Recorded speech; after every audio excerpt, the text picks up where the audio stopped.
తాకట్లో ఉన్న మీ బంగారాన్ని విడిపించి ఆ రోజు ఆన్లైన్ రేటుకి కొంటాం. Sharma gold company.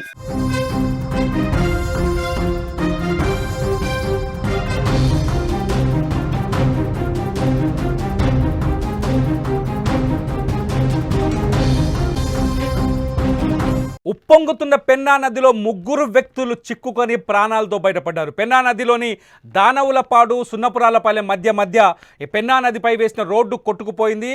అయితే ఈ రోడ్డులో వస్తున్న ఒక కారులో ముగ్గురు వ్యక్తులు వస్తున్నారు. ఆ ముగ్గురు వ్యక్తులు పెన్నా నది మధ్యలో కొట్టుకుపోయిన రోడ్డు మధ్యలో ఇరుక్కుపోయారు. ఆ ముగ్గురు వ్యక్తులని స్థానిక అగ్నిమాపక సిబ్బంది అట్లాగే పోలీసులు కలిసి చాలా చాకచక్యంగా వారిని కాపాడి నది ఒడ్డుకు తీసుకొచ్చారు. పెన్నా నది మధ్యలో ఇరుక్కుపోయిన వీళ్ళు కడప జిల్లా పొద్దుటూరుకు చెందిన వ్యక్తులుగా తెలుస్తోంది. ఒకే ఫ్యామిలీ నుంచి ముగ్గురు వ్యక్తులు పెన్నా నది సమీపంలోని కన్యా తీర్థ స్వామి వారిని దర్శించుకోవడానికి వెళ్ళారు. నిన్న రాఖీ పౌర్ణమి కావడంతో పౌర్ణమి రోజు ప్రత్యేక పూజలు నిర్వహిస్తారు. అక్కడ కన్యాతీర్థ స్వామి వారి దర్శనం కోసం వెళ్ళి దర్శనం చేసుకొని తిరిగి వస్తుండగా ఈ సంఘటన జరిగింది. పెన్నా నదిలో మైలవరపాడు నుంచి ఒక్కసారిగా నీటిని కిందకు విడుదల చేసినట్టుగా తెలుస్తోంది. స్థానికంగా భారీ వర్షాలు కురుస్తుండటంతో దాదాపు 10,000 క్యూసెక్కుల నీరు పెన్నా నదిలోకి వదిలారు. పెన్నా నదిలో ఊహించని విధంగా వరద ఉధృతి పెరిగింది. నిజానికి వీళ్ళు కన్యాతీర్థ స్వామి దర్శనానికి వెళ్లే ముందు పెన్నా నదిలో వరద నీటి ఉప్పొంగు ఈ స్థాయిలో లేదు, తక్కువగా ఉంది వరద. అక్కడ రోడ్డు కూడా నీటుగానే ఉంది. మనం చూస్తున్నాం కారు దగ్గరికి పడవలో వెళ్తున్న సీన్ చూస్తున్నాం. ఆ కారులోనే ఆ ముగ్గురు వ్యక్తులు ఇరుక్కున్నారు. మీరు సీన్లో చూడొచ్చు. ఈ కారులో ఉన్న ముగ్గురు వ్యక్తులనే కాపాడేందుకు నిన్న ఎవరైతే ఫైర్ సిబ్బంది ఉన్నారో అట్లాగే స్థానిక పోలీసులు ఫైర్ సిబ్బంది వెళ్ళి ఈ కారులో ఇరుక్కుపోయిన ముగ్గురు వ్యక్తులని బోటు ద్వారా సురక్షితంగా రక్షించి నది తీరానికి తీసుకొచ్చారు. బోట్లో ఆపరేషన్ చేస్తున్న సీన్ మీరు చూడొచ్చు.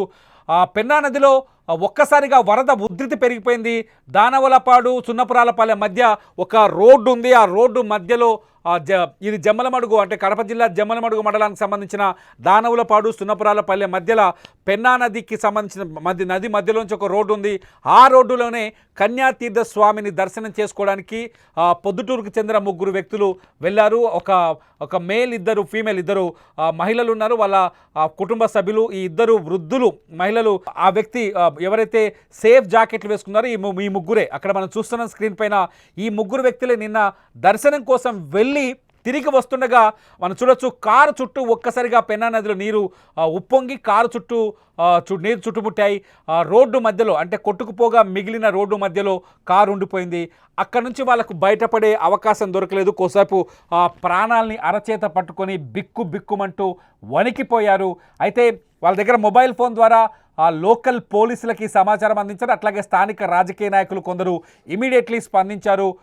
పోలీసులని అట్లాగే ఎవరైతే ఫైర్ సిబ్బంది ఉంటుందో ఫైర్ సిబ్బందిని తీసుకొని వచ్చి హుటాహుటిన పెన్నా నదిలో బోటు వేసుకొని బోట్లో ఆ కారు దగ్గరికి నీళ్ళలోనే వెళ్ళి అత్యంత సాహసోపేతంగా పైనుంచి నీరు ఉధృతంగా ప్రవహిస్తోంది. పెన్నా నదిలోకి నీరుని దాదాపు 10,000 క్యూసెక్ల నీటిని వదిలేశారు. ఆ పడవని నడిపించడం కూడా అక్కడికి తీసుకెళ్ళడం కూడా చాలా కష్టమైన పరిస్థితిని మనం గమనించవచ్చు.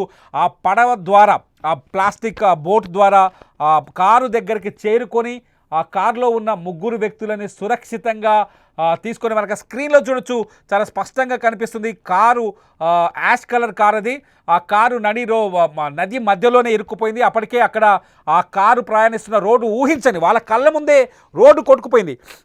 ముందుకు వెళ్ళలేని పరిస్థితి, వెనక్కి వెళ్ళలేని పరిస్థితి. ఈ పరిస్థితుల్లో ప్రాణాలు అరచేతులు పట్టుకొని వణికిపోయారు. వాళ్ళని కాపాడేందుకు ఎవరైతే సిబ్బంది ఉన్నారో ఫైర్ సిబ్బంది అట్లాగే పోలీసులు తీవ్ర ప్రయత్నమే చేశారని చెప్పాలి. చివరికి చాలా సేఫ్గా వాళ్ళని ఆ కారు దగ్గరికి వెళ్ళి వాళ్ళని బోట్లో ఎక్కించుకొని ఆ నదీ తీరానికి తీసుకొచ్చిన తర్వాత పోలీసులు వాళ్ళతో మాట్లాడుతున్న దృశ్యాలు మనం చూస్తున్నాం. పెన్నా నదిలో ఊహించని విధంగా నిన్న కురిసిన భారీ వర్షాలకి భారీ వరద నీరు వచ్చి చేరుతోంది. పెన్నా నది పరివాహక ప్రాంతాల నుంచి క్యాచ్మెంట్ ఏరియా నుంచి దాదాపు 10,000 క్యూసెక్ల నీరు నిన్న ఊహించని విధంగా పెన్నా నదిలోకి వచ్చిందని తెలుస్తోంది. వరదలు పెరగడంతో ఈ సంఘటన జరిగినట్టుగా మనకు అర్థమవుతుంది. ఇది ప్రస్తుతానికైతే ఆ ముగ్గురు వ్యక్తులు సేఫ్ జోన్లో ఉన్నారు. ఆ ముగ్గురు వ్యక్తులు పొద్దుటూరుకు చెందిన ఆ ముగ్గురు ప్రాణాలతో బయటపడ్డారు.